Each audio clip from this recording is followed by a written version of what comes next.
हे guys, अस्सलाम वालेकुम वरहमतुल्लाह। This is Mudassir Hussain all the way from Indonesia. आज मैं आप लोगों को ज़रा मैं कन्विंस करना चाहता हूँ कि आपको इंडोनेशिया में अप्लाई क्यों करना चाहिए।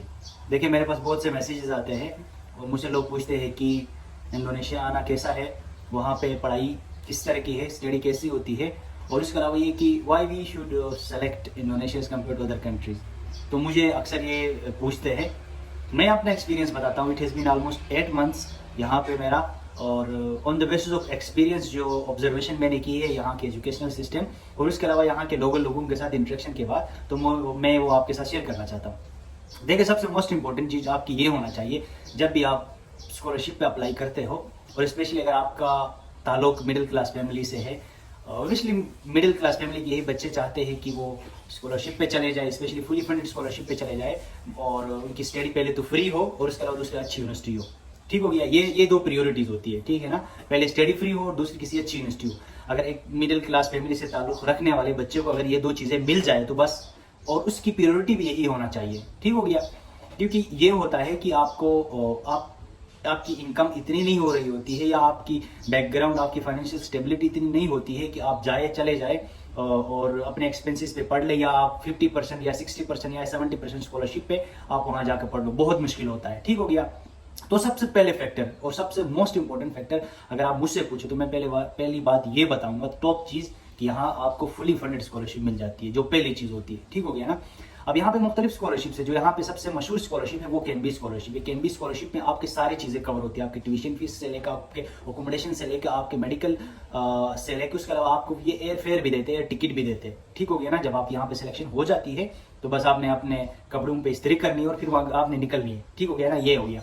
ठीक हो गया। और दूसरी सबसे बड़ी चीज, जो मैं आपको बताऊं, जो मुझे लगता है कि जो इस कंट्री को हमारे कंट्रीज और दूसरे इवन बेहतर समझने वाली कंट्री से इस कंट्री को यूनिक बना देती है, वो यहाँ की यूनिवर्सिटीज की रैंकिंग। ठीक हो गया ना। यूजुअली बच्चों को ये मालूम नहीं होता है, यूजुअली वो ये समझ रहे होते हैं, इनके इंडोनेशिया के हवाले से एक परसेप्शन इनका बैठा हुआ होता है, और ये खुद अपने भी यहाँ पे कोई प्रॉपर रिसर्च भी नहीं करते हैं, फिर इस बुनियाद पर फिर फतवा लगा देते हैं। ठीक हो गया ना। मैं आपको ये बताऊं कि वर्ल्ड के 300 यूनिवर्सिटीज में, तो मेरे बात दोबारा सुनिएगा, वर्ल्ड के 300 यूनिवर्सिटीज में आपके कंट्री पाकिस्तान का एक भी यूनिवर्सिटी नहीं है। एक भी यूनिवर्सिटी नहीं है, ये बात याद रखिएगा। एक भी। आपके पहले नंबर का इस टाइम के जो यूनिवर्सिटी चल रही है वो आपके कायद आजम यूनिवर्सिटी है। शायद इसकी 300 से लेकर 310 या 320 के दरमियान इसकी रैंकिंग है।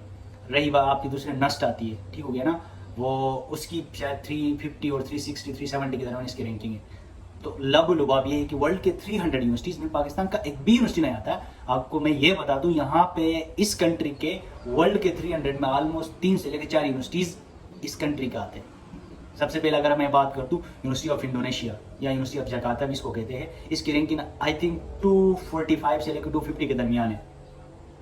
ठीक हो गया ना। यानी ये वर्ल्ड के 300 में नहीं, वर्ल्ड के टॉप 250 यूनिवर्सिटीज में आता है। ठीक हो गया। दूसरा आ जाते हैं आपके यहाँ पे यूनिवर्सिटी ऑफ गजामदा है। ठीक हो गया ना। बहुत ही बेहतरीन यूनिवर्सिटी है, बहुत ही बेहतरीन जनरल यूनिवर्सिटी है। आपको यहाँ पे ऑलमोस्ट तमाम फील्ड, सोशल साइंसेज से लेके और आपको इंजीनियरिंग से लेके आपको तमाम फील्ड्स के आपके यहाँ पे क्या कहते हैं, आपको सब्जेक्ट्स मिल जाएंगे। ठीक हो गया। इनकी रैंकिंग आप चेक कर ले, वर्ल्ड के 300 में आता है। ठीक हो गया ना। आपको तो मैं आपको ये बताना चाह रहा हूँ कि जो आपकी दो प्रायोरिटीज होना चाहिए। डजेंट मैटर आप जिस कंट्री में जा रहे हो, अगर आप कहीं पर भी जा रहे हो, अगर आपकी दूसरी तीसरी चीज़ें अगर आपने साइड में रखा, तीसरी चीज़ें हम जो माइंडसेट बना रहे होते हैं, हमने अपने दिमाग में वो जो एक दुनिया बनाई होती है, अगर उनको अगर जरा फिल्टर करके साइड करें और पीरियोडिक की बुनियाद पर दो चीज़ें रखें।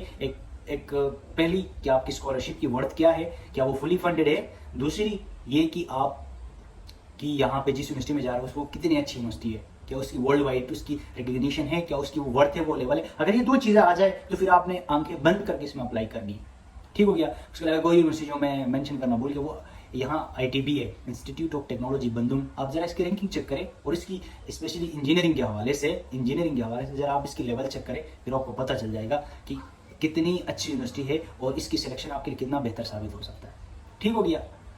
तो इसके अलावा ये कि यहाँ पे जो टॉप जो वेल नोन स्कॉलरशिप है वो कैनबी है। उसके अलावा भी हर यूनिवर्सिटी में उसकी अपनी भी स्कॉलरशिप है। जैसे आप कैनबी में ट्राई करेंगे, फिर अगर कैनबी में आपका ना हो पाए तो फिर आप इनकी अपनी भी स्कॉलरशिप, जैसे मैं यूनिवर्सिटी ऑफ गजामदा में GMIF university of Gadjah Mada international fellowship के नाम पे भी एक स्कॉलरशिप आती है, जिसकी तकरीबन फैसिलिटीज कैनबी के ऑलमोस्ट बराबर है। ठीक हो गया।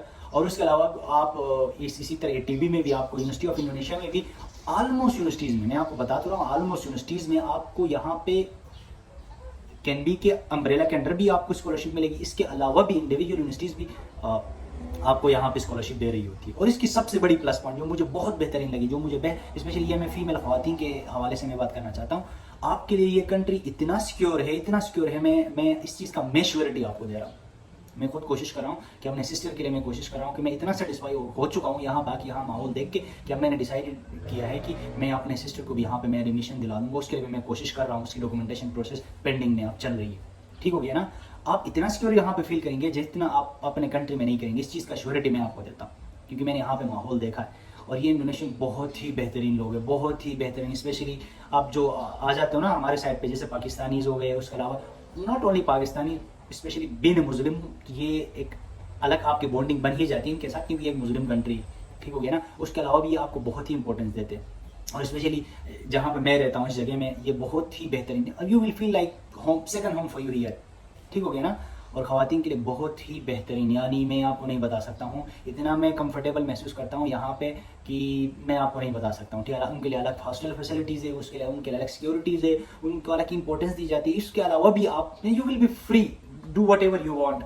आपको किसी किस्म की कहीं से कोई यानी किसी किस्म की कोई मसला नहीं होगा। ठीक हो गया ना। लेकिन आपने रूल्स एंड रेगुलेशन बीइंग मुस्लिम इन इस माशरे की, इस कल्चर का आपने रिस्पेक्ट करनी है। ठीक हो गया ना। उसके अलावा एक और चीज़ मैं आपको बताता हूँ, अगर यहाँ आपकी स्पेशली कैनबी में स्कॉलरशिप में आपकी सिलेक्शन हो जाती है कि आपकी सारी चीज़ें ये क्लियर कर देते हैं। ठीक हो गया ना। इसके अलावा यानी आपके जो फाइनेंशियल यहाँ की स्टेबिलिटी होती है वो बहुत बेहतरीन होती है। उसके अलावा भी आपकी अगर जैसा आप में से कुछ ऐसे बच्चे हैं जो ये चाहते हैं कि यार अपना भी काम चलाए, घर वालों की भी थोड़ी मदद हो सके, तो मैं आपको ये बताऊँ, अगर थोड़ी सी आप यहाँ पे अपने मामला पे कंट्रोल करो और अपनी चीज़ों को कंट्रोल करो तो आप आराम से घर वालों के कम अज़ कम 40 से लेकर 50,000 तक, वरना 30 से लेकर 40,000 तक पर मंथ आप घर वालों की मदद कर सकते हो। जो मेरे ख्याल के मुताबिक एक बच्चे ने जिसने इंटर की है, एक बच्चे जिसने अभी ग्रेजुएशन की है, पाकिस्तान में बैठ के 25,000 की बाइक पे बैठ के बाइकियाँ चला के, या उसके अलावा फूड पांडा के साथ काम करके, या उसके अलावा किसी ऑफिस में जाकर जलील होकर 25-30,000 की जलालत देने से बेहतर है क्या कि आप आ जाओ स्कॉलरशिप पे, इंटरनेशनल लोगों के साथ आप बैठो, मल्टीकल्चर इन्वायरमेंट में आप लोगों के साथ एंजॉय करो। और उसके अलावा भी आपको पैसे मिलेंगे, इतने मिल जाएंगे कि आपकी अपनी भी मदद होगी, इधर आपकी स्टडी भी कंटिन्यू होगी, खुद भी सेटिस्फाई हो जाओगे, घर वालों को भी लगेगा कि ये बंदा पढ़ रहा है। उसके अलावा भी आपके घर वालों की भी अगर थोड़ी सी सपोर्ट हो जाए ना, तो इससे बड़ी वाली सेटिस्फेक्शन मैं आपको नहीं बता सकता हूँ, मैं आपको नहीं बता सकता हूँ। ठीक हो गया।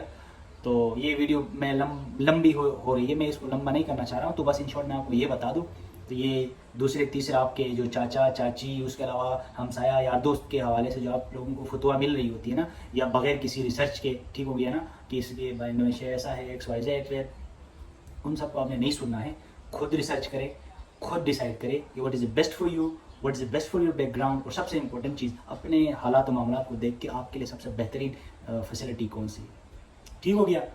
तो आई होप आपको ये वीडियो पसंद आया होगा। हमारा एक यूट्यूब चैनल भी है और हमारा फेसबुक भी है, आप इनको हमारे साथ कनेक्ट रहिएगा, हमारे चैनल को भी सब्सक्राइब करेगा और इंशाल्लाह वक्त के साथ साथ मज़ीद इस तरह की आपको मज़ीद वीडियोज़ बनाते जाएंगे और मज़ीद फैसिलिटीज़ आपके साथ शेयर करते जाएंगे। Thank you.